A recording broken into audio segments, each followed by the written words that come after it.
bienvenue dans cette nouvelle semaine. Et ben on se met au travail direct, hein. J'ai planifié ma semaine, je vais me mettre à dessiner, puis voilà. Ah oui, update sur ce livre. Finalement, au bout d'un certain temps, ça m'a vraiment happé. Et en fait, là, je suis vraiment attachée au personnage, je suis vraiment dans l'histoire. C'est pas du tout une lecture préférée. Comment dire? C'est pile mon niveau d'anglais, donc ça, c'est trop bien. C'est trop agréable de pouvoir lire un livre en anglais et je comprends vraiment tout. Et j'en suis... Franchement, j'ai quasi fini parce qu'au rythme où je le lis, ça se boit comme du petit lait. Par contre, vraiment, c'est mensonger, hein, parce que y a pas du tout la vibe automne que j'attendais. Est-ce que vous lisez des livres de ce genre-là, genre un peu des romances ou des trucs cosy? Si oui, dites-moi lesquels sont les meilleurs. C'est quoi le haut du panier de ce genre-là? Et d'ailleurs, si vous avez des recommandations de livres automnales, je prends.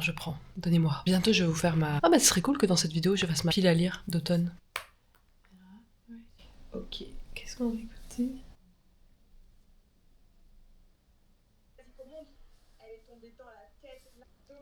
Il me restait une case à dessiner quand j'ai commencé à écouter l'album Midnights, et finalement j'ai réussi à finir la case et j'ai presque fini l'album. Donc vraiment j'ai passé longtemps sur cette case, mais j'ai fini la planche. Donc je vais pouvoir la rajouter dans mon document, sur mon ordi. Hop, on enlève celle-ci, je me l'envoie, et voilà. Et je la mets dans mon document.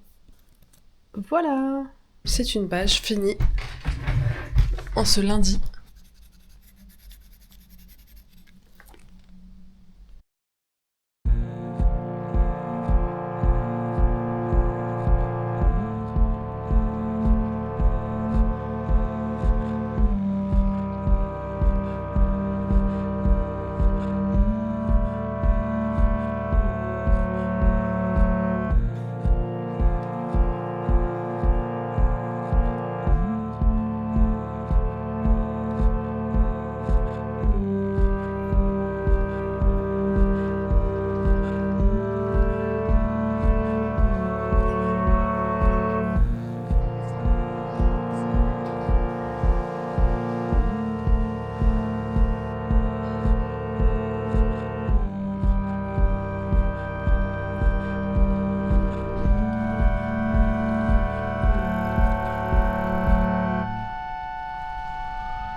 Petite update, j'ai fini de lire hier. Ça a fait son taf, c'était fun à lire, ça se lit trop facilement, on s'attache vite au personnage. Mais je me suis rendu compte du coup en lisant ça que la limite je la mettais sur la facilité scénaristique. Parce que vraiment, c'est tellement décevant. Je veux bien que ce soit écrit hyper simplement, que ce soit hyper fleur bleue, que ce soit naïf, mais fais un effort scénaristique. On s'attend quand même à un peu de saveur dans le dénouement quoi. C'est naze. Et ça franchement, j'excuse pas. C'est un peu du foutage de gueule pour les lecteurs. Et aussi, je savais pas, mais c'est très spicy. Et je pense que ces bouquins sont faits pour ça. Moi j'avoue que... Voilà. Je suis en train d'avancer une page. C'est la page qui va à gauche de celle que j'ai finie en dernier. Et donc j'en suis là, j'ai fait 3 cases. J'aimerais bien la finir aujourd'hui. Voilà. Et sinon, tout à l'heure j'ai commencé à écouter ça à vélo, je sais pas ce qui m'a pris. Je suis pas trop du genre à écouter des livres audio, mais là j'en avais envie. J'ai eu une envie subite d'écouter un livre audio, Les Hauts de Hurlevent. Je l'ai lu il y a 1 an exactement, c'était en septembre dernier. C'était pendant une semaine de vacances, donc j'avais le temps vraiment de lire pendant des bonnes périodes de temps. Donc j'étais quand même bien dans l'histoire, mais je m'ennuyais un peu. En finissant le livre, je me suis dit, ouais, bon, c'est pas mon livre préféré. J'en attendais beaucoup plus parce que comme Jeanne R. de Charlotte Brontë, la sœur d'Émilie Brontë qui a écrit Les Hauts de Hurlevent, c'est mon livre préféré de tous les temps, j'en attendais beaucoup et j'étais un peu déçue. Et en fait, c'est dans les jours qui ont suivi, les semaines qui ont suivi, que je me suis rendu compte de l'impact que le livre avait eu sur moi et de l'impression super forte qu'il m'avait laissé. Et vraiment, en fait, j'ai plus aimé le livre après l'avoir lu, en y repensant, en retrouvant les impressions, les ambiances. Là, j'ai vraiment envie de retourner dedans avec cette nouvelle optique. Et donc, je trouve qu'en livre audio, pendant que je dessine, c'est un peu parfait. J'ai la chance de faire une activité qui me laisse les oreilles disponibles. J'ai fini une nouvelle page, donc c'est super cool. Ça devient notre petite routine. D'ailleurs, j'avais dit que je changerais ces 2 colonnes-là qui me perturbent et je l'ai toujours pas fait. Je tente de mettre un bout de scotch. Voir si ça fait illusion. Ça sert à rien. On voit à travers le scotch. Là, c'est vraiment du détail. C'est pour ma satisfaction personnelle. Parfois, je peux vraiment être une grosse flemmarde parce que là, au lieu de détacher la feuille du mur et de faire un truc mieux, j'ai juste mis double scotch. Donc ça se voit toujours, c'est toujours bien crasseux, mais on va dire que ça passe.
fait longtemps que j'avais pas bu ça. Rooibos à la vanille. Prenez-vous une boisson chaude, un café, un thé, une tisane, un chocolat chaud. Mettez-vous bien, parce qu'on va parler de livres. On va parler de ma pile à lire d'automne.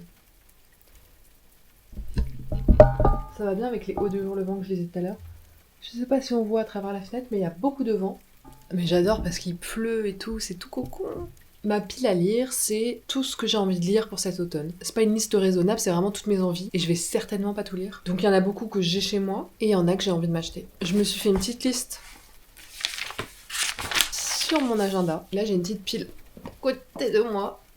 Eh ben, je vais commencer sans ordre de préférence par le haut de la pile. Ça, c'est un clin d'œil à moi-même. Balzac, La femme de 30 ans. Parce que, évidemment, cet automne, je vais avoir 30 ans. Et quand je l'ai vu dans une librairie, j'étais obligée de le prendre. Faut bien que je lise La femme de 30 ans pour mes 30 ans, quoi. J'aime beaucoup lire de saison. J'aime aussi beaucoup lire de circonstances. Le résumé m'a donné vraiment envie. La femme de 30 ans, qui est-elle? Mariée, elle est au sommet de sa vie, car c'est là qu'elle prend sa liberté, c'est-à-dire un amant. Ce dont Balzac la félicite, mais que la société punit cruellement. Voici donc l'un des romans les plus engagés de Balzac, dans lequel il dénonce la condition des femmes, mariées à des hommes dont elles découvrent trop tard les défauts, et vieilles déjà à la moitié de leur vie. Et apparemment, donc c'est entre le feuilleton historique, le roman feuilleton et l'essai. Et ça, c'est ce que j'aime vraiment bien avec Balzac, c'est quand il y a tout ça en un. Peut-être que ce sera la lecture qui va me faire renouer avec Balzac, parce que comme je vous l'avais dit, les deux précédentes... Ensuite, alors là, la star du BookTok et du Dark Academia, Le Maître des Illusions par Donna Tartt. Ce livre, je l'ai lu, en tout cas un peu plus de la moitié, il y a quelques années, et puis je l'avais abandonné. Mais à cette époque, je lisais pas tellement, et j'ai abandonné beaucoup mes livres. Quand on lit de façon sporadique, on perd un peu le lien avec le livre. Et donc quand les livres sont gros... c'est mort quoi. Et j'ai une affection particulière pour le genre du Dark Academia, même si j'ai l'impression que dans ce genre-là, il y a beaucoup de littérature young adulte, et je lis pas trop ces livres-là, et du coup, j'ai l'impression qu'il me manque des livres Dark Academia qui sont d'un genre plus classique. Ça peut être contemporain, mais pas young adulte. Donc d'ailleurs, si vous avez des recommandations, donnez-moi aussi. J'en ai pas un souvenir très marquant, c'était une lecture agréable, mais... Donc là, j'ai vraiment envie de lui redonner sa chance, maintenant que je suis un peu plus... assidue dans ma lecture. J'ai hâte de redécouvrir. Ensuite, rien à voir, Aimez-vous Brahms de Françoise Sagan. Donc ça, je l'avais acheté, vous l'avez vu dans mon vlog en Normandie. C'est le 4e livre de Françoise Sagan, et c'est toujours dans ma quête de lire tout Françoise Sagan dans l'ordre chronologique. Parfois, j'ai un peu des pètes au casque, comme ça. Je trouve que Françoise Sagan, c'est très automnal. Bon, je vous l'ai déjà dit, mais ça me fait apprécier encore plus la vie parisienne. Ensuite, dans ma liste, il y a Rebecca de Daphné du Maurier. Celui-ci aussi, j'ai dû l'avoir commencé, peut-être ado. Pareil, ça, je trouve que c'est vraiment un classique à lire, surtout que je pense qu'il devrait me plaire. Et j'ai aussi une affection particulière pour le gothique. J'y connais pas grand chose non plus, mais ça m'appelle. Donc tout est très romantique, c'est une somptueuse propriété de la côte anglaise. Donc on imagine la mer qui frappe contre les falaises, le vent, le temps orageux. Et donc la demeure est hantée par le souvenir d'une première épouse disparue. Entre conte gothique et suspense psychologique, Rebecca entremêle les passions et les haines, les silences et les menaces, avec, en bruit de fond, le ressac de la mer sur les galets de la crique. Ce que je vous disais. Le parfum, j'avais aussi acheté en Normandie avec Françoise Sagan. L'une de vous en commentaire qui m'a confirmé que c'était une bonne lecture, donc j'ai encore plus hâte de le lire. Dans mon souvenir, ça se passe à Paris, et je sais pas exactement pourquoi les gens l'associent à une lecture automnale. Je sais pas si c'est parce que ça se passe en automne, ou si c'est parce que c'est une histoire d'un meurtrier et que tout ce qui est un peu spooky, on l'associe à l'automne. Mais ça me donne très envie. Dans ma liste, ensuite, il y a Sylvia Plath. Pour continuer à nourrir mon amour pour Sylvia Plath, vous l'avez vu, dans le précédent vlog, j'ai fini une nouvelle de Sylvia Plath. J'ai aussi acheté en même temps que la nouvelle ce recueil de nouvelles, donc ça aussi j'ai hâte de le lire. Pour moi aussi Sylvia Plath, je l'avais mis d'ailleurs, j'ai mis aussi ses journaux, et ça je vous l'avais mis dans la liste de mes favoris d'été, mais tout ce qui est introspectif, diaristique, je trouve que ça va aussi très bien avec les saisons froides où les jours sont plus courts, où on se replie sur soi-même, et donc j'aimerais bien continuer à lire ses journaux. Je n'ai rien à dire, je l'aime trop. Dernier livre que j'ai en physique, c'est M-Train de Patti Smith. Vous allez en entendre beaucoup parler avec moi ici, dans ces vlogs. Mais je l'ai pas encore lu en anglais, et donc j'aimerais beaucoup le lire en anglais. Et j'ai trop hâte, rien que de feuilleter les pages et de voir les petites photographies. Ça me donne trop envie, ça me replonge dans son univers. Je me rends compte que j'ai oublié une lecture hyper importante de cette pile à lire d'automne, qui est la prochaine parution du livre de Patti Smith. Elle va sortir un autre mémoire qui s'appelle Bread of Angels le 4 novembre, donc 2 jours avant mon anniversaire. Je suis trop contente. Comment j'ai pu oublier de le mettre dans la liste? Voyons, n'importe quoi. Ensuite, j'ai mis...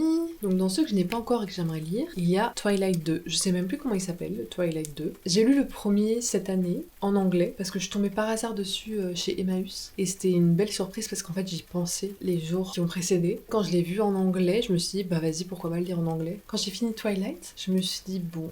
Pas sûr que je continue parce qu'il y a des trucs, c'est un peu grossier quand même. Mais en fait, l'ambiance de Twilight est quand même iconique. Qu'est-ce que j'ai mis d'autre? J'ai très envie de lire et de découvrir un autre des Sœurs Brontë. Je n'ai lu que Les Hauts du Hurlevent et Jane Eyre. Jane Eyre, c'est mon roman préféré. Je l'ai lu 3 fois dans des périodes différentes de ma vie. Et à chaque fois, les 3 fois, quand j'ai fini la lecture, je me disais « Ok, c'est mon roman préféré de tous les temps ». Et je sais pas ce qu'il y a dans ce bouquin. Du coup, j'aimerais beaucoup découvrir un autre Brontë. Donc soit je vais lire celui de Anne Brontë, c'est genre la tenante de Winterfell Hall, un truc du style. Soit Villette de Charlotte Brontë que j'aimerais beaucoup lire, juste parce que Patti Smith l'a recommandé en disant qu'il était meilleur que Jane Eyre. Je ne pense pas, mais oui, parce que j'ai lu Les Hauts du Hurlevent aussi au départ parce que j'ai vu en librairie qu'il était préfacé par Patti Smith et je me suis dit ok, let's go, je vais lire ça. Donc vraiment Patti Smith, c'est mon gourou à ce stade. Ensuite, j'aimerais beaucoup lire la BD de Nina Six qui est sortie il y a pas longtemps, qui s'appelle Les Sorcières, ou je ne sais plus comment ça s'appelle. J'ai trop envie de la lire, tous les thèmes m'intéressent trop. Elle a fait des recherches de fou sur une autrice oubliée, anglaise je crois, mais je veux pas dire de bêtises. Mais sa BD a l'air super intéressante. Je suis en train de faire le montage de la vidéo et je vous ai trop mal vendu la BD de Nina. Donc ça se passe à Londres en 1918. C'est quand les femmes occupaient des postes des hommes parce que tous les hommes étaient partis au front à la guerre. Et donc il y a cette écrivaine Stella Benson qui est une amie de Virginia Woolf et c'est une histoire vraie, hein. C'est une vraie écrivaine qui a vraiment existé. Et donc pour s'évader, Stella se lance dans l'écriture d'un roman. Ça a l'air génial.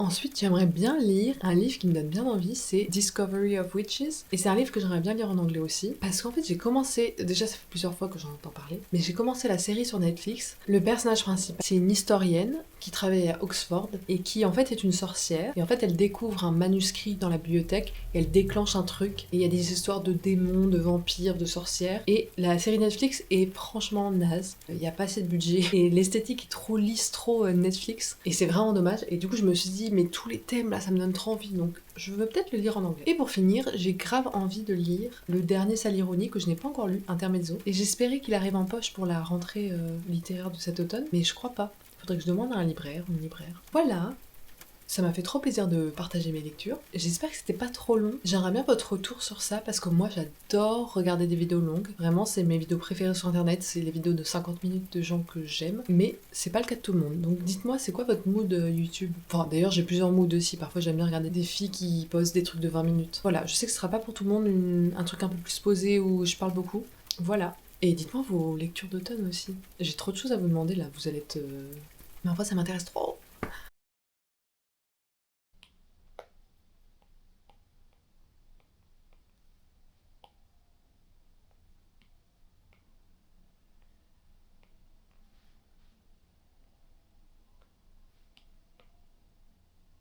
J'ai fait n'importe quoi avec ma perspective. J'ai fait cette case où il y a un point de vue où les deux elles sont assises autour de la table et il y a un point de vue vers le bas. Et j'ai dessiné la fenêtre comme ça. Sauf que c'est le contraire. Quand on regarde vers le bas, la perspective elle est comme ça. Je sais pas ce qui m'a pris. Voilà. Mais en même temps, ça me rassure un peu parce que j'étais en train de me dire que mon dessin était super moche et j'étais super déçue. Et en fait, quand je me suis rendu compte que c'était à cause de la perspective, ça m'a rassurée.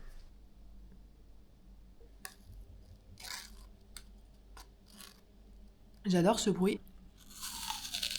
Je me demande si ils utilisent pas ce bruit-là pour des films un peu gore. Parce qu'on dirait un peu un bruitage de... Bon, je vais peut-être pas continuer cette voie-là. J'ai fini ma page à temps, je suis trop contente. Voilà. Donc... Et du coup, ça veut dire qu'on a fini l'objectif de la semaine.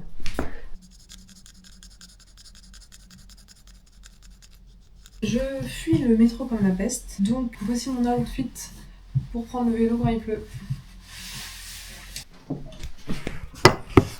Je pense pas qu'il allait pleuvoir, j'avoue que j'aime beaucoup la pluie, mais à vélo c'est pas très drôle. Ah mais je vous ai pas dit où j'allais d'ailleurs.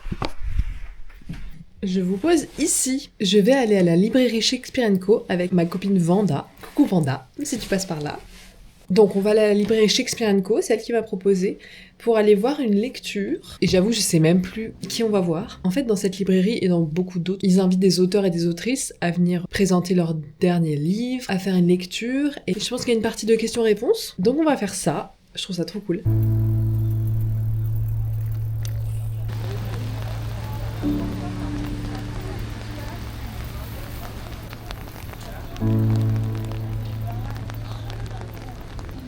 like basically the only thing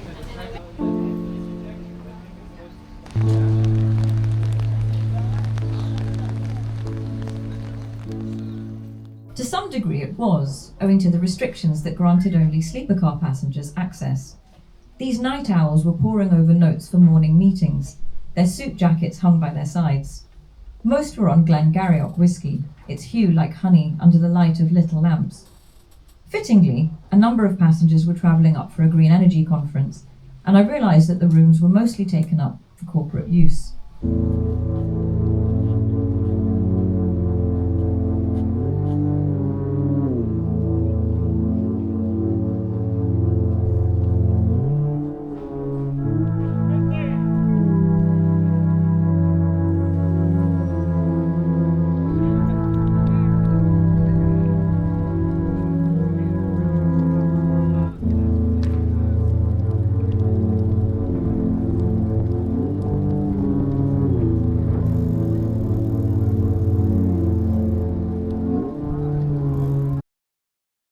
Regardez ce que j'ai trouvé chez Shakespeare & Co. hier. Si c'est pas magique, c'est une trop belle coïncidence. Donc c'est le tome 2 de Twilight en anglais. Il y a 2 boutiques Shakespeare & Co. La librairie la plus connue et celle à côté où c'est des livres d'occasion. À l'intérieur c'est plus des livres d'occasion rares. Et à l'extérieur il y avait une petite boîte avec plein de livres. Parmi tous les autres il était tout seul.